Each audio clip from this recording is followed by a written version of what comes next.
Hey, this is Rob Anspach, and welcome to another edition of eHeroes. Today's eHero is JB Glossinger, and we're going to talk about being positive in a negative environment. I mean, because right now we got this Corona thing just wreaking havoc on the economy, on people's lives, on in their fear. It's just awful. And JB has been a force of positivity for the last 15 years, and I'm just honored to have him on the show. So, thank you for being here.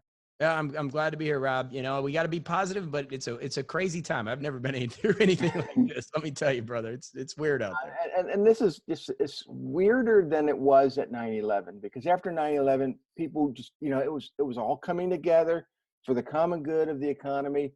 We were just, full force to get things going back the way it was. Here it's just a complete dead stop, and it was just it's horrible.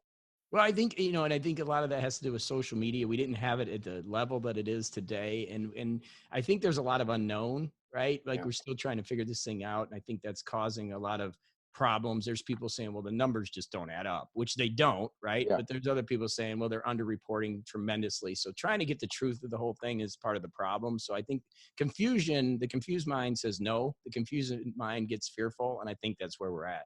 Yeah. I mean, I was in San Francisco in November, and I hadn't even at that time I hadn't even heard about this thing. But according to the timeline, it was in the United States in November, and no one knew about it.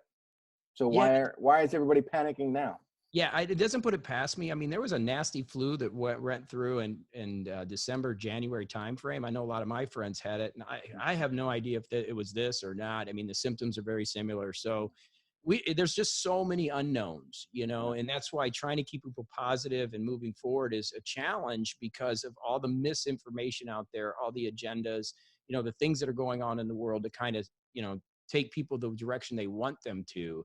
And as you know, the media and everything that's out there, social media, that's what it's about now, right? So trying to get people to open their mind up and not get so caught up is so critical. So what's your advice? I mean, you've been doing this for 15 years, you started out with the morning coach, right? Uh, Yeah, yeah, so yeah. how Yeah. do we stay positive? Well, I mean, this was in my advice 15 years ago, and it's my advice today, is that you've got to watch the sources of information that are coming into your mind and just be aware. I mean, awareness and mindfulness are so critical. I know those are kind of woo-woo terms, but being able to understand why you're thinking the way you're thinking. If you're really afraid, well, maybe because you're watching CNN all day and they've locked you in, or Fox or whatever, and you've just sat there all day. Well, heck, if I do that, I'm one of the most positive people in the world. But if I do that all day, I'm going to be very negative. I'm going to be very scared. I'm going to be very worried. So, just being aware of and having a filter of what's coming in to realize, is this the truth and what am I getting? We have a lot of cognitive dissonance right now, which means once you have a belief, you're going to start to see the truth or the facts of what you see or what you think. That doesn't mean it's true. It just means you have suddenly begun to believe that, and so this cognitive dissonance is starting to show it everywhere. It's like, oh, it must be a fact because, I heard it here and now I'm seeing it all over. And I know that when you're a positive person, that actually affects your not only your conscious being, but your health. And the more positive I am, if I get sick, it's just I'm healthy like the next day. Well, obviously, physiologically, we know for a fact that the mind plays a big part in the way that we live. In fact, I lost my grandmother in July.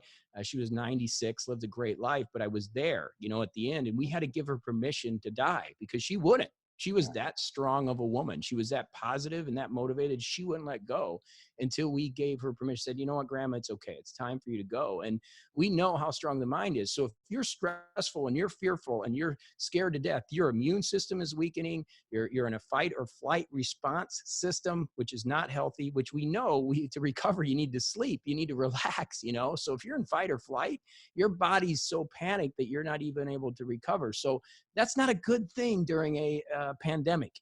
Right. Yeah. And it's just, and I see all these fearful people, and people that I thought were very smart individuals are just they're panicking like Chicken Little. It amazes me that they can be this way, but I guess not everybody can be positive. Well, a panic doesn't help anybody, and it doesn't mean you have to be. Look, what's so funny is like I'm this positive person, but I'm really not. I'm very cynical, right? I think you have to be cynical, right? I just don't believe much anymore. I've seen too many things. I did my MBA, did my PhD. I've been around the block a million times, right? And I'm very cynical. It's not that I'm that positive. I just know that in my life, if I can seek out the positive and search for it, my life is always better than if I seek out the negative and try to find the worst of a situation. Now, with a caveat in business, Rob, I do look at the worst situation a lot of times before I invest because I need to know if I can handle that. But I think that's actually a positive. Like I need to look at the negative. But in these situations, you got to dig deep and say, what's the positive? And to me, the positive is this thing isn't killing people at a 40% rate. To me, I know we're under reporting numbers, but there's 1.3 billion people in China and it only affected 800. Well, let's take that 10 times if they're underreporting it. Let's say 800,000. That's still a minuscule number of Yeah. 1.3 billion people. Now, I don't want to be insensitive to anybody because we don't want anybody to be sick or die. But the truth is, when you look at 1.3 billion, and let's say it was 1.8 billion people, that's still not, or 1.8 million people instead of 80,000. The numbers still are very minuscule in the scope of the bigger picture. Right. Okay. And again, I don't want to be insensitive. No, and just because you get infected doesn't mean you're going to die. And I think that people are looking at this going, "Oh my God, I'm going to die," and I'm like, eventually you're going to die of something. Well, and we're looking at the South Korea numbers, which have the most testing, and it's coming back at less than 1%. And they're finding that most of the people that are expiring are actually compromised, like they've Yeah. had major systems or they're older. So, it's one of those things where, again, not to be insensitive, a lot of the people that are passing away would have passed away from other things, the flu or whatever. We're just not reporting that. And we're not reporting any of the other diseases or anything else that's going on that are definitely outnumbering this, with the caveat that we have to take it serious. And I think we are. I think people can have this conversation, a rational conversation, and take it serious at the same time. I don't think it has to be one or the other. Yeah. I mean, these are crazy times, but 15 years ago when you started the morning coach, what was, I mean, was that a crazy time? I mean, what made you want to start that? Actually, what's crazy is I started in 2005, 2006, and I had failed. I wrote a book. It didn't work. I'd left corporate, tried to be a motivational speaker. I failed tremendously. We lost our home. I don't want to do the old Van by the River story, right? But it definitely was an ugly time. And a buddy of mine said, why don't you do something in the morning? And so I found morningcoach.com as a URL. And I got a old book, How to Build a Website in Dreamweaver in 24 Hours. And I think I built one of the first landing pages. I think I had one of the first ones in 2005. And the whole thing was giving me your email and I'll send you an 800 number to call in and listen. And the idea was to give people a way to grow and develop with a consistent strategy. Because what was happening to me is I was listening to Les Brown and Tony Robbins and Zig Ziglar, and every one of those were great, but they were giving me a different kind of idea each time. So the idea was to provide some consistency. And that's why I started it back then. And times weren't bad. But then 2007, 2008, the market took a dive. We had the real estate bubble burst and things got bad. And my business actually took off because people were looking for some different ways to get some positivity. And that really sprungboard Morning Coach, right? So, yes, it was negative like my second and third year as I started to do my show. And iTunes started to feature me and I went top 25. And that's what really helped my business was the negative climate at that day because everybody was losing their, I don't know if I can swear, but their butt, I will say, in the real estate. And the thing is, I think you're a prime example, and there's a lot of people out there that are prime examples of taking adversity, taking failure, taking life lessons, and turning into something that's viable, that helps people, and makes the money at the same time. Yeah, well, it's definitely, this puts a hamper on a lot of things, but the internet has definitely made it easier. I mean, I would never have been able to do what I've done if they didn't create podcasts and Apple and the ability to broadcast. I mean, I was competing with Tony Robbins, right? How the heck do you compete with that? It's Yeah. impossible.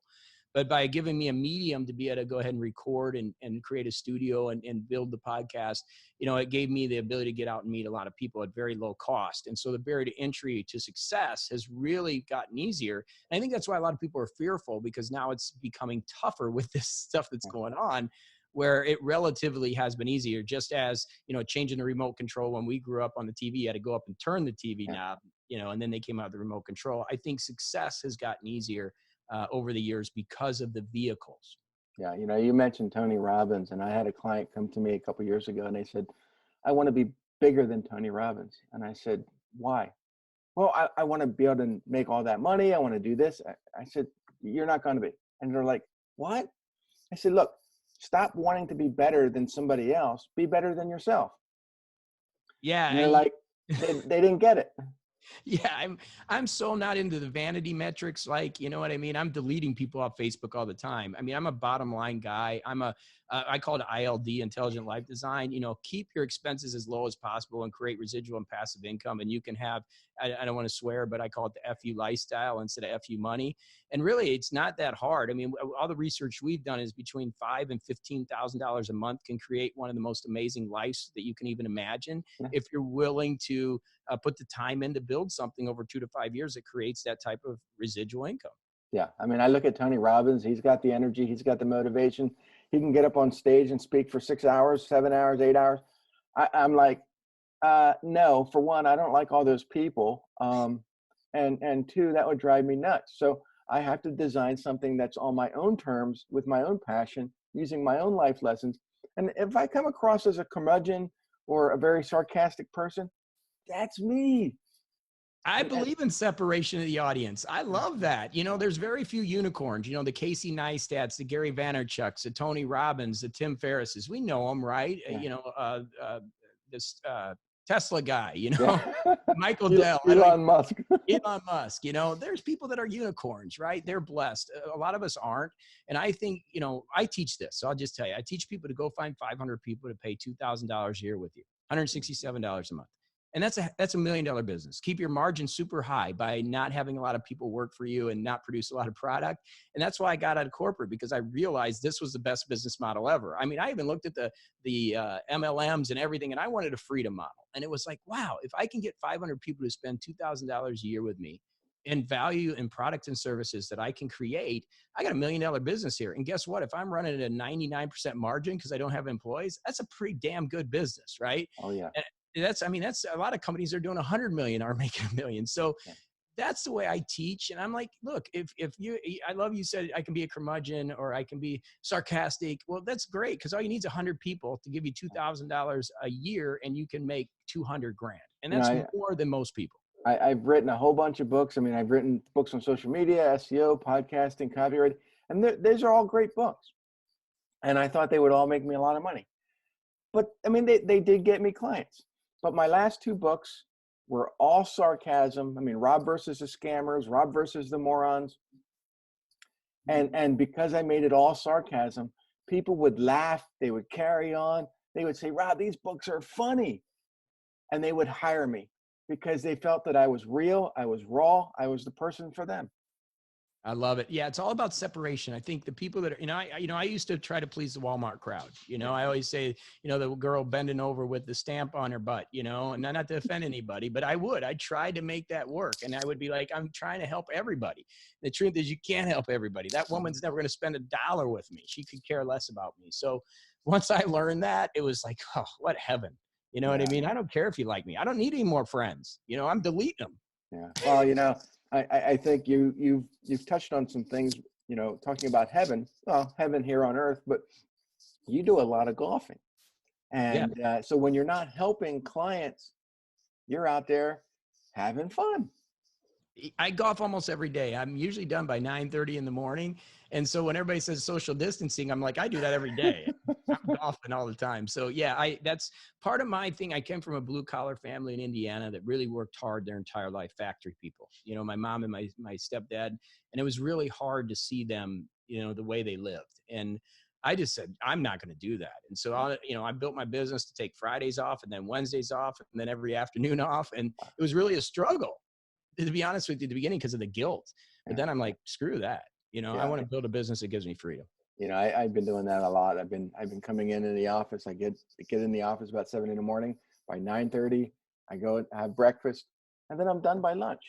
And then if I need to come back, in the afternoon for an hour or two, I can do that. But I've been restricting it to about 6 hours a day. What that does, and you know, I wrote a productivity book called Sacred Six, but what that does, right, is kind of comes from this. It's like it forces you to get to that Pareto principle, because you know that 20% of what we're doing, it's true, is creating 80% of the results. So most of the time we're just sitting around just getting distracted. So when you cut your time off at 10:30 or lunch or whatever, it forces you to do what you need to do. And I think we're more productive than like sitting back at work back in the day when I started my corporate career, and I'd sit there and work for 2 hours and act like I was working for 6. Yeah. You know, I get more done in the morning than most people get done all day long.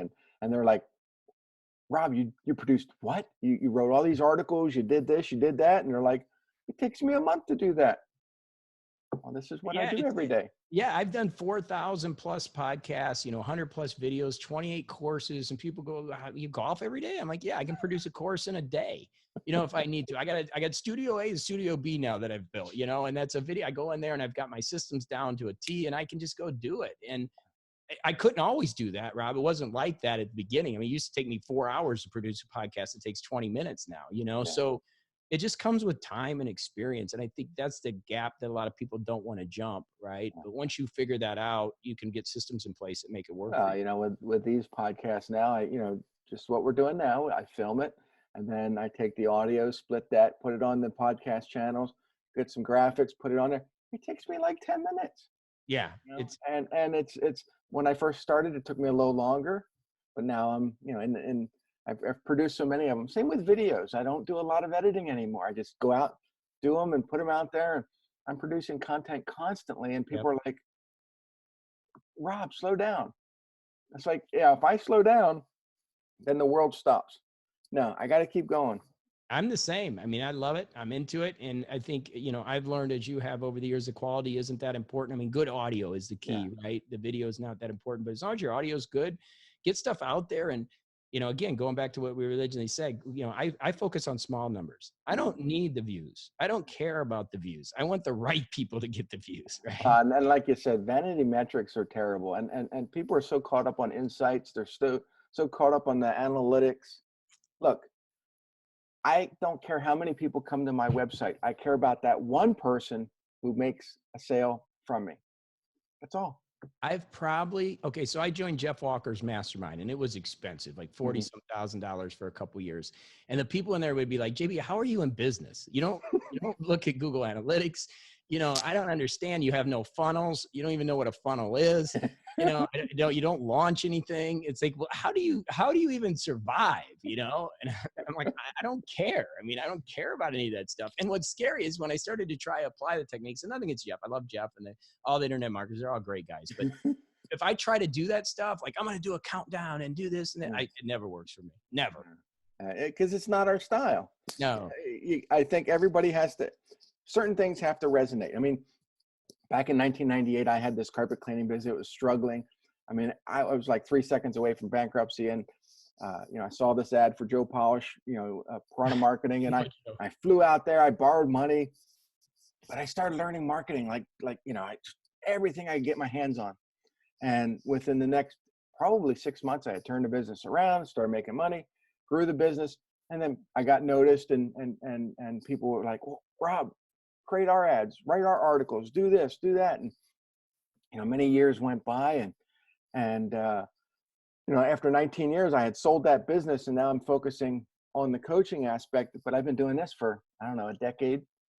And within the last 6 years, I've written 25 books and it's just crazy because everybody, if they focused, can do a complete 180 of what they used to do to focus all their energies on making, a better life for themselves. And most of them don't. Well, and you just mentioned it, like, so, two things in our success, right? Both of us produce a lot of content. Both of us have invested in other people, whether it's Joe Polish, Jeff Walker, whoever, ourselves and our stuff, right? So I think success leaves clues.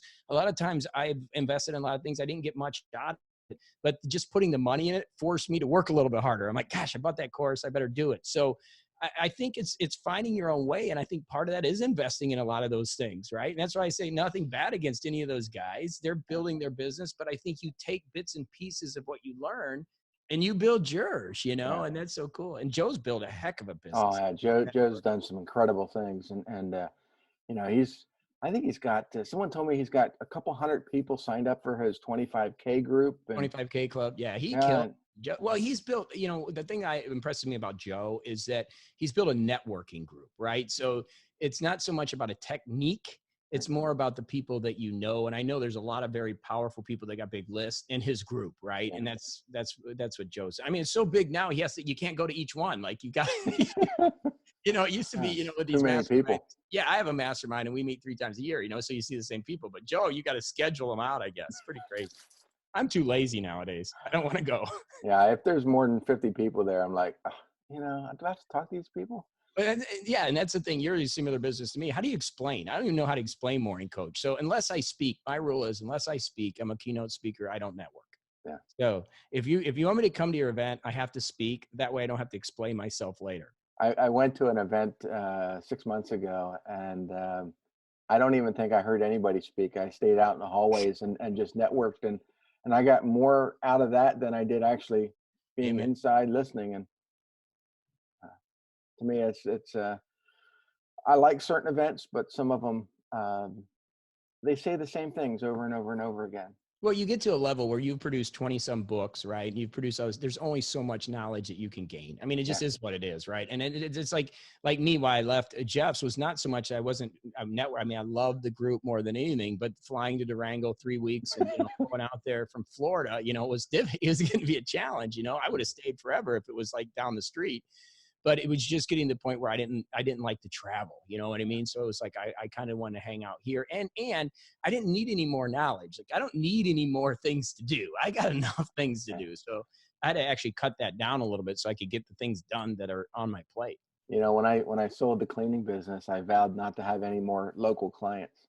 So all my clients that I help I think the closest one is 75 miles away. That's well, it's very similar to me. Like it's crazy. Morning coach, for some reason, I do Monday for free and people pay $30 for the rest of the week. That's the model. Since 2009, I had 12,000 people in a membership site from 2005 to 2009, was growing broke. And so I said, I got to go paid. So I went paid and 1,231 people came with me in 2009. That was like $1 billion then, I got to tell you.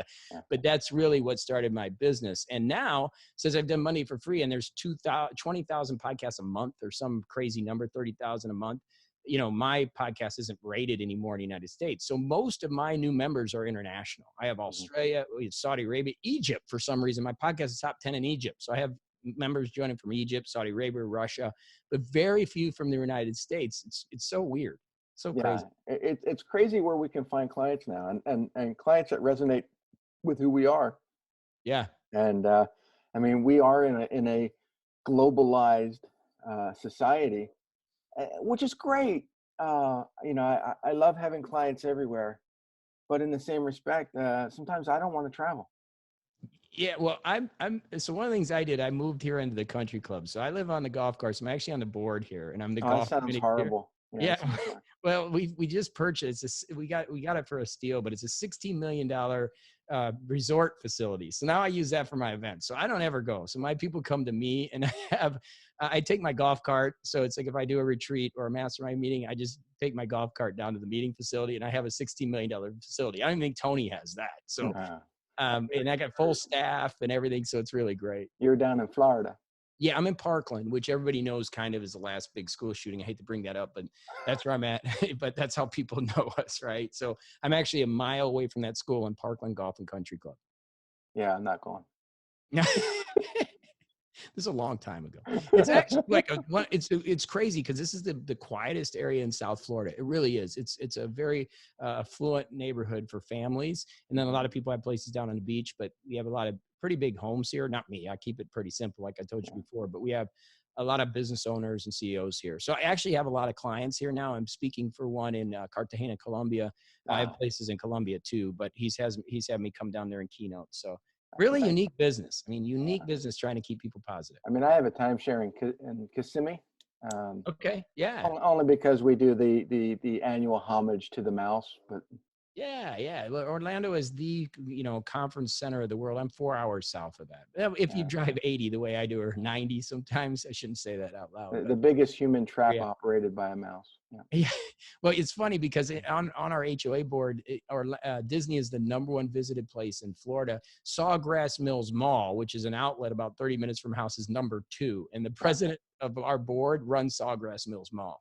And Wow. I want nowhere to be in there. I can't stand people. So you don't want me around that shopping center. So how do people get a hold of you? They can find me at morningcoach.com. It's real simple. It's the site, or on Facebook. Everything I have is Morning Coach. Twitter, Facebook. I am the Morning Coach. The Morning Coach everywhere. Yes, copyrighted and patented and all that stuff. Awesome.